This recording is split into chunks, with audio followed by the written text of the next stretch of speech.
Hello everyone, today will be discussing about class 9th का chapter number 3 और इसमें हम जानेंगे कि जो इलेक्टोरल पॉलिटिक्स है वो किस तरीके से वर्क करती है।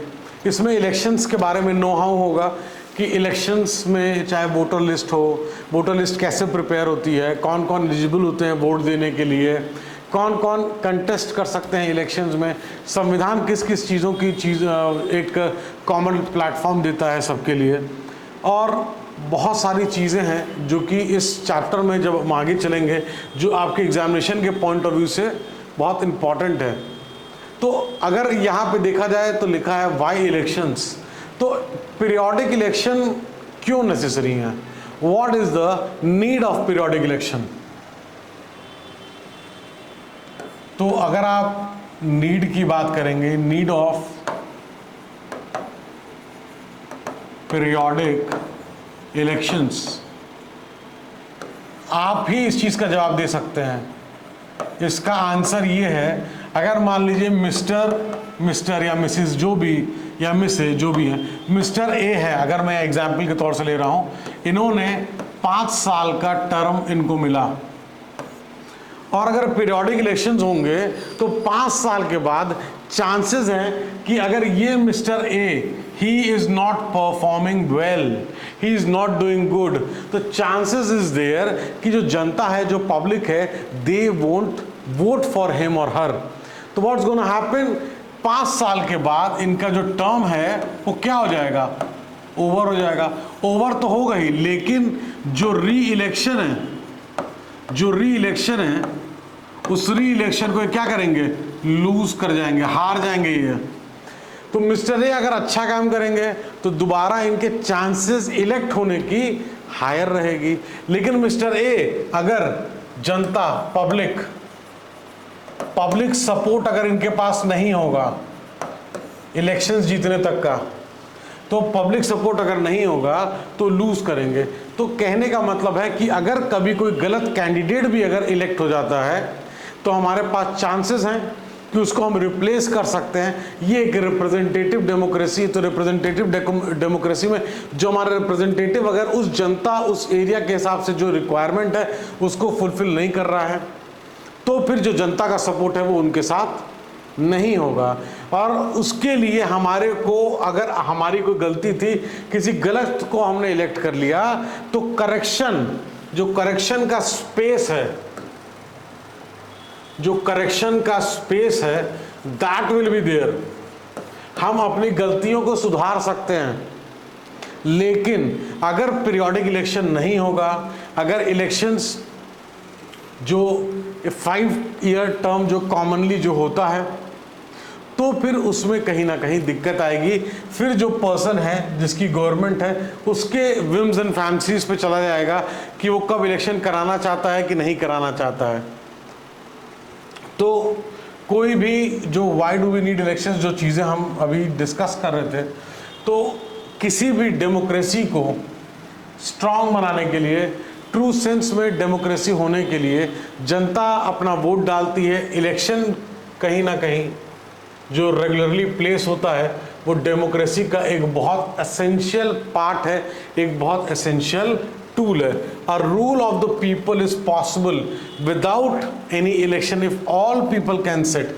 अगर रिप्रेजेंटेटिव डेमोक्रेसी की मैंने अभी बात करी थी, रिप्रेजेंटेटिव डेमोक्रेसी, अब अगर रिप्रेजेंटेटिव डेमोक्रेसी की बात करें तो हम क्या करते हैं, मान लीजिए 2-4 लाख लोग के बीच में से जितने लोग उठते हैं इलेक्शन के लिए, उसमें से एक आदमी जीतता है और वो उस कॉन्स्टिट्यूएंसी को रिप्रेजेंट करता है। लेकिन ये करने की ज़रूरत क्यों है? क्या ऐसा हो सकता है कि सपोज अगर 5 लाख लोग हैं तो 5 लाख लोग बैठे साथ में और हर एक छोटे से छोटा डिसीजन वो ले सकें? इसमें लिमिटेशन क्या है? एक लिमिटेशन है टाइम का, नॉलेज का, और सबसे बड़ा लिमिटेशन है इंटरेस्ट का। इंटरेस्ट का कैसे? किसी के लिए हॉस्पिटल किसी के लिए कमर्शियल स्पेस, किसी के लिए रोड, किसी के लिए कोई ब्रिज है, किसी के लिए कोई इन्वेस्टमेंट अपॉर्चुनिटी है, इंफ्रास्ट्रक्चर प्रोजेक्ट है, बहुत सारी चीज़ें हैं। अलग अलग के एम्स एंड एस्पिरेशन जो है वो डिफ़र करते हैं। किसी के लिए जॉब अपॉर्चुनिटी, किसी के लिए सोशल सिक्योरिटी, किसी के लिए इलेक्ट्रिसिटी, किसी के लिए ओवरऑल हर एक चीज़, हाउसिंग। तो कहने का ये मतलब है कि इलेक्शंस के साथ साथ रिप्रेजेंटेटिव डेमोक्रेसी के साथ साथ, अगर हम रिप्रेजेंटेटिव डेमोक्रेसी नहीं, जनता ही, क्योंकि जनता डेमोक्रेसी में सबसे वाइटल रोल कौन प्ले कर रहा है? जनता। सबसे ज़्यादा पावर किसके पास है? जनता के पास है। तो अगर जनता ही बैठ के डिसीजन ले तो इन 5 लाख लोग को बैठना एक जगह, 5 लाख एक एग्जाम्पल है, आप 50,000 भी ले लेंगे, आप 5,000 भी ले लेंगे, तो 5,000 लोग को भी बैठना एक जगह और चीज़ों को डिस्कस करना, उनके सबके पास एक ही समय पे एक ही दिन में टाइम होना चाहिए। जिस चीज़ पे हम डिस्कस कर रहे हैं उसकी नॉलेज होना चाहिए, उसके प्रति इंटरेस्ट होना चाहिए कि हमारे लिए डेवलपमेंट क्या हो सकता है, फॉरेन पॉलिसी हम कैसे फ्रेम कर सकते हैं, डिफेंस का किस तरीके से प्लान करें। तो अगर एक जगह रिप्रेजेंटेटिव डेमोक्रेसी को यहाँ पे आप बात कर रहे हैं और विदाउट रिप्रेजेंटेटिव डेमोक्रेसी अगर यहाँ बात कर रहे हैं, तो किस तरीके से अगर हम पूरे कंट्री में करेंगे तो बहुत सी चीज़ें हैं जो डिसाइड करने में बहुत ज़्यादा डिले हो सकता है। इसीलिए रिप्रेजेंटेटिव डेमोक्रेसी का मैं एक तरीके से इम्पोर्टेंस बता रहा हूँ आपको। और जनता अगर एग्जैक्ट गवर्नमेंट जो रन करेगी और रिप्रेजेंटेटिव डेमोक्रेसी के थ्रू अगर गवर्नमेंट रन करेगी तो क्या अंतर होता है उसमें, ये चीज़ को आप यहाँ पे you can easily understand. Large community में दिक्कत है, लार्ज कम्युनिटी में दिक्कत है बिकॉज जैसा हमने बोला टाइम, नॉलेज फैक्टर की डिसीजन लेने का, तो कहीं ना कहीं जो रिप्रेजेंटेटिव के थ्रू डेमोक्रेसी में चीज़ें करवाई जाती हैं तो उनको चूज किया जाता है। Mechanism by which people can choose the representative at regular interval and change them. ये change them is very very important, क्योंकि जब 5 साल के बाद चुनाव होगा, नॉर्मल कोर्स में 5 साल के बाद होता है, तो नॉर्मल कोर्स में जब 5 साल के बाद चुनाव होगा तो इक्वल पॉसिबिलिटी है उस आदमी की जो इस समय गद्दी पे बैठा है एमएलए एमपी बन के, कि वो जीत भी सकता है, वो हार भी सकता है। ये बहुत इंपॉर्टेंट है। This mechanism is called election. Definitely जो मैं समझा रहा था, ये जो पूरा मैकेनिज्म है इसी को इलेक्शन के नाम से हम कहते हैं। In election voter makes many choices, जैसे they can choose who will make the laws for them, कौन जो लॉ जो है उनके लिए बनाएगा, choose who will form the government and take major decisions, कौन गवर्नमेंट बनाएगा, कौन सत्ता में आएगा, कौन मेजर डिसीजन लेगा। They can choose the party whose policy will guide the government and law making. तो ये चीज़ें हैं डेफिनेटली जो रिप्रेजेंट कर रहे हैं, अगर वो किसी पॉलिटिकल पार्टी से रिलेटेड हैं, किसी पॉलिटिकल पार्टी का सपोर्ट है उनके पास, तो उस पार्टी को वो रिप्रेजेंट कर रहे हैं, वहाँ के जो पार्टी की थिंकिंग है, उनका जो मैनिफेस्टो है वो सामने रिप्रेजेंट कर रहे हैं। उनके आधार पे हम चीज़ों में डिसीजन एक बहुत अच्छे तरीके से ले सकते हैं। तो ये जो चीज़ें हैं, इलेक्शंस क्यों होने चाहिए रेगुलर इंटरवल पे, रिप्रेजेंटेटिव डेमोक्रेसी किस तरीके से काम करती है, इन चीज़ों को अभी हमने समझा और देखा। दीज आर द थिंग्स जो कि हमारे मेंस में भी क्लॉक कर सकती हैं। और हो सकता है वीडियो देखने वाले कुछ बच्चों को लगे कि these things are really simple. Trust में सिंपल चीज़ें भी कभी कभी याद नहीं आती हैं अगर उनको नोट डाउन करके हम रिवीजन ना करें। Is it good to have political competition? Yes, the answer is a big yes. Single party system is never good, multi party होना चाहिए, मल्टी पॉलिटिकल पार्टी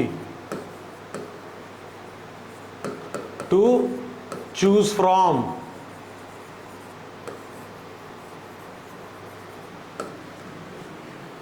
चार दल के लोग होंगे जो कि एमपी एमएलए का चुनाव लड़ रहे हैं, 5 दल के लोग रहेंगे, तो हमारे पास चॉइस रहेगा, हम उसके हिसाब से गवर्नमेंट को फॉर्म करा सकते हैं। लेकिन अगर हमारे पास एक ही पॉलिटिकल पार्टी हो ये चीज़ें मैं आपको इसलिए बताता हूँ कि आप खुद के अपने विल से, अपने नॉलेज से, अपने एक्सपीरियंस से सोसाइटी में आप देखें कि आपके हिसाब से कैसी वो चीज़ रहेगी। अगर एक ही पार्टी होगा और कोई चॉइस नहीं होगा तो उसी ही पार्टी का भले चेहरा बदल जाए लेकिन वही पार्टी, पॉलिटिकल पार्टी गवर्नमेंट बनाएगी। तो क्या ट्रू सेंस में डेमोक्रेसी रहेगा? अगर उस पॉलिटिकल पार्टी का पर्सन कहता है कि नहीं ये चीज़ ऐसी होनी चाहिए तो वो चीज़ फिर वैसे ही होगी। लेकिन अगर मल्टी पार्टी सिस्टम है तो इसमें जनता के हाथ में पावर क्या होती है? जनता के हाथ में पावर ये होती है कि chances of winning and losing का सबके साथ पार्ट एंड पार्सल होता है। तो that is the biggest competition. ये जो कंपटीशन की भावना है इलेक्शन में वो जरूरी है, क्योंकि सिंगल पार्टी में कंपटीशन क्या हो जाता है? पॉइंटलेस हो जाता है, होता ही नहीं है। एक ही पार्टी है, वही चुनाव लड़ रही है, उस जीतना उसी को है, चेहरा हो सकता है बदल जाए, जीतना जब उन्हीं को है तो फिर डेमोक्रेसी कैसा? कंपटीशन होता है तब ट्रू सेंस में होता है ना। काम नहीं करेंगे तो इलेक्शन हार जाएंगे। ये टाइप की जो भावना होती है वो तभी होती है जब हम कंपटीशन के उसमें रहते हैं। तो पॉलिटिकल पार्टी के बीच में भी कंपटीशन, हेल्दी कंपटीशन बहुत आवश्यक है। It is very very necessary. Different political parties and leader often level allegations against one other party in of dirty tricks. तो देखिए यहां जो दिया है, जो एक हम आज की डेट में बहुत ज़्यादा न्यूज़ में है, जो फ्रीबीज को लेके, गुडीज़ जो भी हैं, कोई कहता है कि टीवी बांटेंगे, कोई कहता है मोबाइल बांटेंगे, कोई कहता है लैपटॉप बांटेंगे, कोई कहता है जो भी चीज़ें फ्री में ये करा देंगे, बिजली दे देंगे, पानी दे देंगे एंड ऑल दो स्टफ। तो इसका जो एक्सपेंस कौन बेयर करेगा?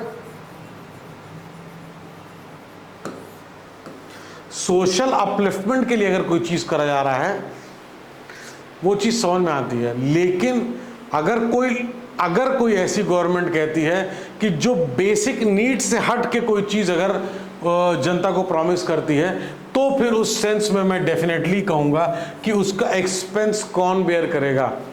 क्या वो टैक्स पेयर के मनी से जो है जाएगा?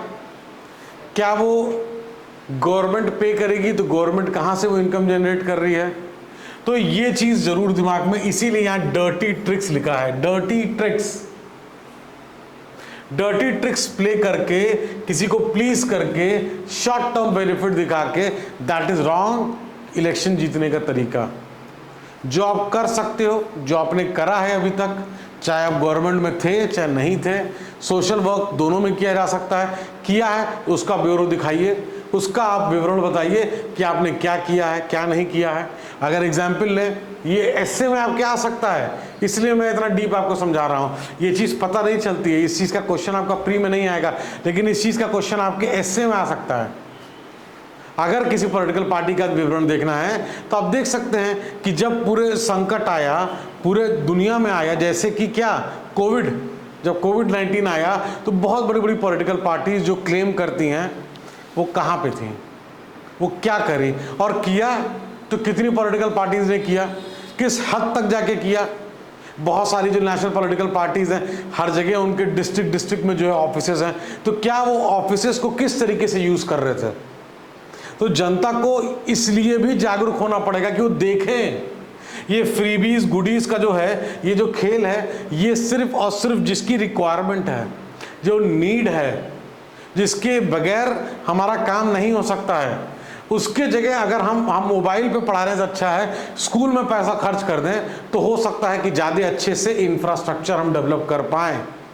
मोबाइल भी ज़रूरी है, लेकिन अगर हमारे स्कूल की छत अच्छी नहीं है, हमारे टीचर जो पढ़ा रहे हैं उनके जो रिक्वायरमेंट है वो पूरी नहीं है, तो फिर मुझे लगता है वो ज़्यादा प्रायोरिटाइज होना चाहिए।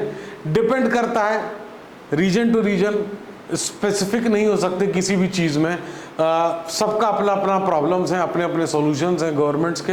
अच्छा भी लोग करते हैं, नहीं भी करते हैं, लेकिन अगर कोई सोशल सिक्योरिटी या बेसिक नीड की चीज़ नहीं है तो उसके एक्सपेंस में भी गवर्नमेंट को ख्याल रखना चाहिए। इलेक्शन को जीतने के लिए जो लिखा है यहाँ पे डर्टी ट्रिक्स, वो प्ले नहीं करना चाहिए। अच्छा, जो भी लोग अगर आप वीडियो देख रहे हैं, आपको क्या लगता है कि जो मैं ये क्लास ले रहा हूँ, इसके क्लास के साथ साथ आप लोग को इसका नोट्स भी चाहिए क्या? हर एक चैप्टर का चैप्टर वाइज नोट्स भी चाहिए? तो आप कमेंट कर सकते हैं या डिस्क्रिप्शन में दिए गए व्हाट्सएप नंबर पे भी। इस बेटर कि अगर आप कमेंट करेंगे तो ज़्यादा अच्छा है, एटलीस्ट हमको एक ही जगह पता चल जाएगा कि अगर आपको इसके नोट्स की आवश्यकता है कि नहीं। अगर कुछ लोग को आवश्यकता है तो वो भी we can try and provide short and crisp note, जो कि एक चैप्टर आपका मैक्स टू मैक्स 1 से 1.5 पन्ने में होगा, और जिसको रिवीजन करने में मैक्स टू मैक्स 5 मिनट्स लगेंगे। तो अगर आपको वो कंटेंट चाहिए तो फिर हम लोग देख सकते हैं कि उसको कैसे प्रोवाइड कराना है, या तो हमारे टेलीग्राम चैनल पे हम प्रोवाइड करा सकते हैं अगर आपको चाहिए तो, क्योंकि नहीं चाहिए तो मैं क्यों मेहनत करूंगा उसके लिए देने को, और चाहिए तो या तो टेलीग्राम चैनल या हमारा जो गर्ग IAS अकेडमी का वेबसाइट है वहाँ हम प्रोवाइड करा सकते हैं। तो सिस्टम ऑफ आवर इलेक्शन की बात कर रहे हैं। Lok Sabha, Vidhan Sabha, assembly elections held regularly every 5 years. Normal course में हर 5 साल के बाद चुनाव होता है, और जो रिप्रेजेंटेटिव उससे पहले इलेक्ट होते हैं उनका 5 साल के बाद जो टेन्योर है वो खत्म हो जाता है।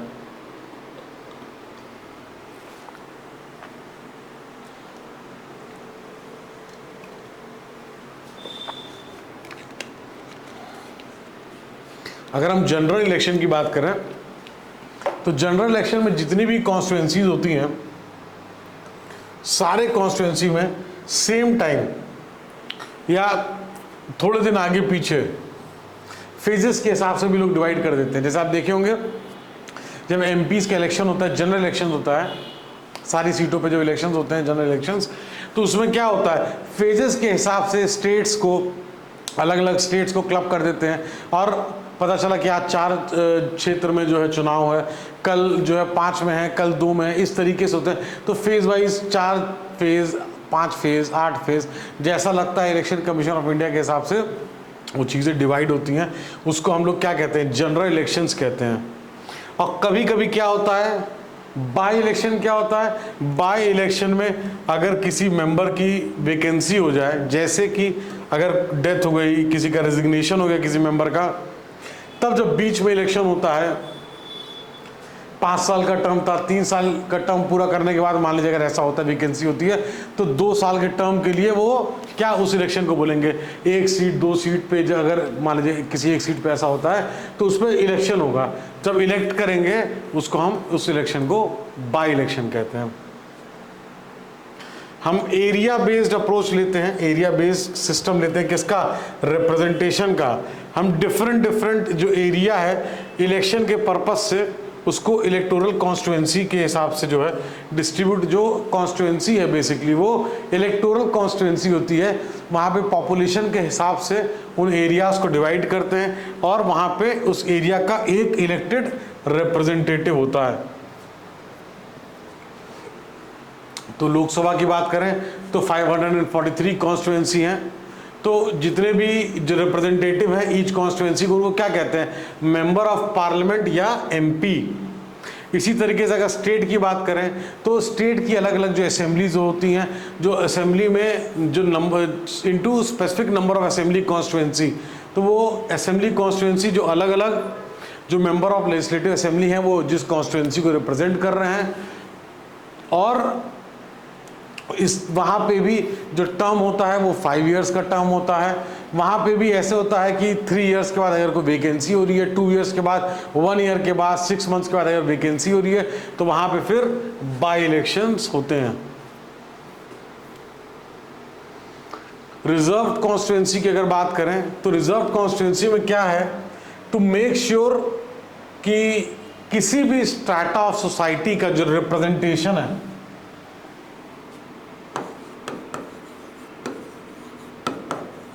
all strata of society